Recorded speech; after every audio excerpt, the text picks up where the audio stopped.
एक छोटे से कॉन्ट्रैक्ट के कारण अब आराध्या की ज़िंदगी एक भारी संकट में फंस गई है। उसके कदम भारी है, आंखों में डर और दिल में उम्मीद उसकी ख़त्म हो गई है कि कोई उसको समझेगा, लेकिन उसको समझने वाला कोई भी नहीं है। वो सीधे डायरेक्टर के रूम में जाके पहुंचती है और डायरेक्टर को बोलती है कि सर मुझे आपसे कोई अर्जेंट बात करनी है। डायरेक्टर उसकी तरफ घूरते हुए बोलता है, हाँ आराध्या बोलो, क्या बात करना है आपको मेरे से। फिर आराध्या उसको बोलती है, सर मेरे को ये काम नहीं करना है, प्लीज़ सर मुझे माफ़ कर दीजिए, ये कॉन्ट्रैक्टर मेरे से गलती से साइन हो गया है, मुझे इसमें काम करने का कोई भी इंटरेस्ट नहीं है। सर मैं अभी तक मेरी पढ़ाई भी पूरी नहीं कर पाई, आप ही बताइए, डायरेक्टर तो बनना मेरा बहुत दूर की बात है, न ही मैं एक्टिंग कर सकती हूँ। फिर डायरेक्टर चाल खेलता है, वो आराध्या से बोलता है, ठीक है लड़की, अगर तुमको मेरे से साथ काम नहीं करना है तो कोई बात नहीं है, लेकिन जो आपने 150 करोड़ का साइन किया है वो मेरे पेमेंट वापस मेरे को लौटा दो। आगे देखो आराध्या क्या बोलती है। 150 करोड़ सर, मेरे सपने में भी नहीं सोचा इतना पैसा दो। सर मेरे से ये गलती से साइन हो गया, मेरे पास 150 करोड़ देने के लिए नहीं है, प्लीज़ सर मुझे माफ़ कर दीजिए आप, प्लीज़ सर मेरी मजबूरी का फ़ायदा मत उठाइए। डायरेक्टर वापस बोलता है, मैं कोई फ़ायदा नहीं उठा रहा हूँ, अब आगे क्या करना है वो तुम खुद ही सोच लो।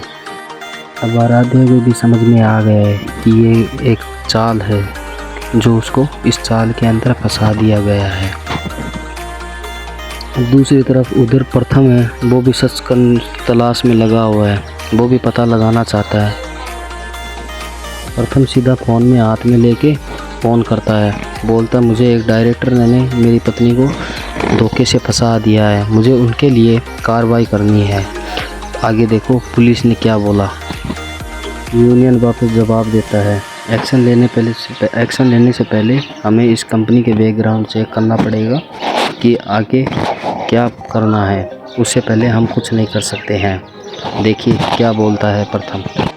फिर कुछ देर बाद में प्रथम के पास फ़ोन आता है और उनको बोलता है कि एक्चुअली ये कंपनी एक फ्रॉड कंपनी है, ये लड़कियों को अपनी चाल में फंसा के उनसे पैसे अनलेटने के चक्कर में रहती है, इसलिए अब आराध्या से भी 150 करोड़ मांगने की उन्होंने डील की है।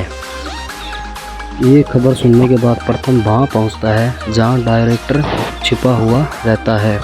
अब देखो आगे क्या बोला प्रथम ने डायरेक्टर को जाके सीधा। डायरेक्टर ने सारी सच्चाई बता दी प्रथम को कि इसमें मेरा कोई कसूर नहीं है, ये सब आपकी दादी की चाल थी, उन्होंने मेरे को बोला था कि आराध्या को इस कॉन्ट्रैक्टर में आपको फंसाना है। आगे देखो क्या बोलता है। एक्चुअली प्रथम भाई ये बात है कि दादी आपकी आराध्या को घर से बाहर निकालना चाहती थी, इसलिए उन्होंने मेरे को पैसे दिए थे और मेरे को ये काम करने के लिए बोला था कि तुम आराध्या को इस कॉन्ट्रैक्टर में फंसा दो, इसमें मेरा कोई गलती नहीं है। तो प्रथम को दादी पर बहुत ख़तरनाक गुस्सा आता है, वो तुरंत पुलिस को फ़ोन करता है और पुलिस को बोलता है कि आप अभी तुरंत सिंघानिया हाउस पहुंचिए और मेरी दादी को गिरफ़्तार कर लीजिए, इस कॉन्ट्रैक्ट में आराध्या को फंसाने वाला कोई और नहीं, मेरी खुद की दादी है।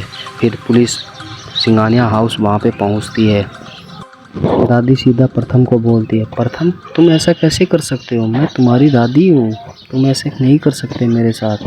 फिर प्रथम दादी को तुरंत जवाब देता है, दादी आपने तो रिश्ता निभाया नहीं सही से, इसलिए अब पुलिस ही आपसे रिश्ता सही तरीके से निभाएगी। प्रथम पुलिस को बोलते हैं कि आप दादी को गिरफ़्तार कर लीजिए। इतना बोल के प्रथम वहाँ चला जाता है जहाँ पे आराध्या अकेली डरी हुई खड़ी रहती है। अब प्रथम आराध्या के पास जाके खड़ा हो जाता है और नस सिर को नीचे करके खड़ा हो जाता है। वो बोलता है, आराध्या मुझे माफ़ कर देना, मेरे से बहुत बड़ी गलती हो गई, मैंने जो तुमको समझा नहीं, मुझे नहीं पता था कि आप सच बोल रही हो और मैं बिना ही मतलब का आपके ऊपर शक करने लग गया। आराध्या ने प्रथम को बोला, प्रथम मैं कसम खा के बोल रही हूँ, मैंने आपसे कोई भी सच नहीं छिपाया है, मैं पढ़ाई के कारण आपको बता नहीं पाई थी, बस इतनी सी बात है, बाकी का मैं कोई आपसे सच नहीं छिपाया। प्रथम प्लीज़ मेरी बात को समझो ना प्रथम। अब आगे बोलता है प्रथम,